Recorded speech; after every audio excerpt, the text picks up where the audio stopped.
쿠팡발 비상 다시 거리두기. 박능구 보건복지부 장관의 이야기부터 한번 들어보시죠. 문 열었던 미술관도 박물관도 이제 다시 문 닫게 됩니다. 수도권 지역의 모든 공공 다중이용시설의 운영을 6월 14일까지 중단하겠습니다. 연수원, 미술관, 박물관, 공원, 국공립극장 등 모든 다중이용시설의 운영을 한시적으로 중단합니다. 사실상 사회적 거리두기로 돌아간 것이 아니냐 그러는데 학생들이 주로 즐겨 찾을 수 있는 그런 사회적 위험시설에 대해서 방침이 있다는 것을 말씀을 드리고 싶습니다. 자, 이제 박물관, 미술관도 다시 문을 닫게 됐다라는 겁니다. 학교도 그리고 중구에 있는 KB생명도 수도권의 확진세가 심상치 않습니다. 어제 신규 확진자가 79명 발생으로 폭증을 했고요. 최근 열흘 확진자의 89%가 모두 수도권. 학교로도 번졌습니다. 쿠팡 엄마에 이어서 서울 신도림 중학교 학생도 확진이 됐고요. 중학생도요. 김포에서도 중학생 등 일가족 감염 일파만파. 인천에 거주하는 20대 영등포 학원 강사도 감염이 돼서 구체적으로 아까 그 학교 이름이 나왔었는데 여의도고인가요? 여의도여고인가요? 그 부분 제가 잠시 후에 확인해서 다시 한번 말씀드리겠습니다. 서울 중구 센트럴 플레이스 7층 KB생명 전화 영업점 직원 8명이 확진이 됐고요. 감염 경로는 현재 미궁인 상황입니다.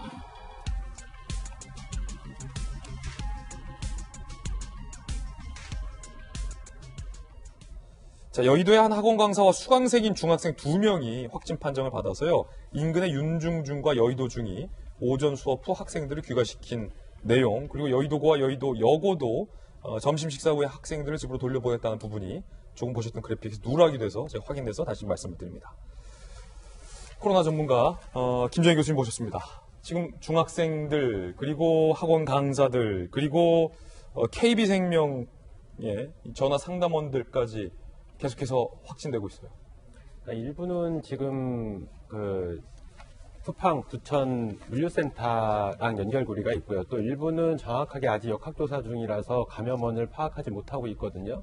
그 얘기는 기본적으로 이제 부천 쿠팡 물류센터의 어떤 확산세가 심상치 않다라는 얘기일 수도 있고, 또 하나는 그만큼 또 감염원을 모르는 케이스들이 계속 발생한다는 얘기는 우리 사회에 숨은 감염자들이 상당히 있다. 그래서 두 가지 다 안 좋은 시그널을 보내고 있습니다. 그래서 이 부분에 대한 어떤 방역의 대책들을 보다 면밀히 세워야 될 필요가 있겠다, 이런 생각을 하고 있습니다. 예, 특히나 개학했는데 지금 보면은 중학생들도 상당히 많이 확진이 됐는데 계속 개학, 등교 강행해야 됩니까?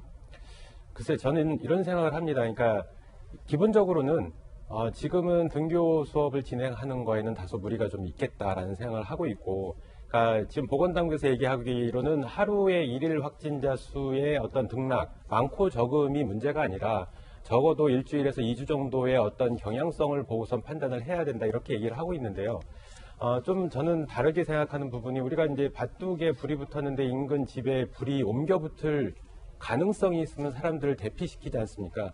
근데 만약에 그게 집에 옮겨 붙어야지만 그때서 대피를 시키는 거는 좀 늦는다. 그러니까 선제적으로 가능성이 상당해 보이면 그거를 차단하는 게 더 맞겠다, 저는 그렇게 생각을 하고 있습니다. 예, 일단은 김정희 교수님 전문가로서의 의견 주신 거고요. 특히나 이 쿠팡발 확진이 상당히 심상치가 않은데요. 신발과 모자를 돌려가면서 착용을 했다라는 것도 오늘 문제 제기가 됐습니다. 상당히 위험하죠. 신발, 모자 돌려 착용한 쿠팡, 감염 확산 경로가 됐나? 물류센터발 감염이 96명입니다. 부천 쿠팡 물류센터 근무자들이 이용했던 모자와 신발에서도 코로나 바이러스가 검출이 됐는데 30대 남성 A씨는요, 안성 쿠팡 물류센터 일용직으로 근무를 했는데 계약직은 개인 안전화 방한복을 따로 지급했지만 일용직은 안전화와 방한복을 공용으로 썼다라고 지적을 했습니다. 김영주 의원님, 이게 좀 안타깝습니다. 왜냐하면 특히나 이 개인 안전화와 개인 방한복이 없었던 일용직들을 중심으로 이런 코로나 확진이 더 퍼졌다라는 얘기잖아요. 이게 어떻게 보면 또 하나의 좀 비극 아니겠습니까? 네. 그러니까 어떻게 보면 저분들은 일용직이고 또 이동률도 높고 또 투잡 이런 것들을 합니다. 투잡. 그래서 투잡. 사실은 또 예. 다른 이 직종으로. 사회적 양극화의 그늘입니다. 음. 굉장히 어렵고 이제 그런 부분이 있다 보니까 실제적으로 보면 또 노동 강도도 굉장히 세고 빨리 움직여야 되다 보니까 마스크를 착용하고 일하기는 매우 어려운 시점이 될 수도 있는 것이고 또 철저하게 막 회사가 매뉴얼이 있다 하더라도 들고 날고 하는 굉장히 자유자재로 왔다 갔다 하는 일용직에 대해서 철저한 방역과 매뉴얼대로의 교육이 부재했을 가능성이 많거든요. 초반에 말하자면 이게 언택트라고 하는 소위 코로나 이후로 갑자기 쿠팡이나 다른 뭐 마켓 캘리처럼 뜬 상당히 많은 사람이 필요한 것 아닙니까? 그러면 정부가 선제적으로 오히려 무슨 규제하기보다는 이런 지역에 대해서 방역을 도와준다든지 사실은 그런 점검을 통해서 계도를 한다든지 이런 것들이 있어야 되고 저는 올 것이 왔다라고 그렇게 볼 수밖에 없는 거예요. 왜냐하면 이 업종이 굉장히 바쁘고 매일매일 지금 뭐 택배가 초비상인 것 아닙니까? 이제 그런 면에서 상당히 아쉬움을 많이 낳고 있고 또 실제로 이분들은 정말 몸 하나로 일하는 분들이에요.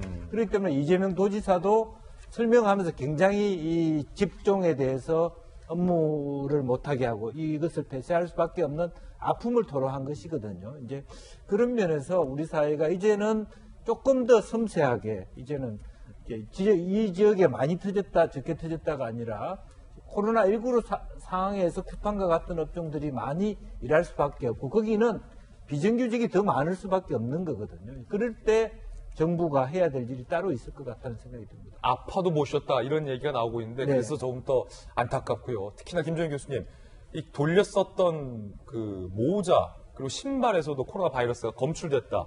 살아있다는 거예요, 바이러스가 거기에?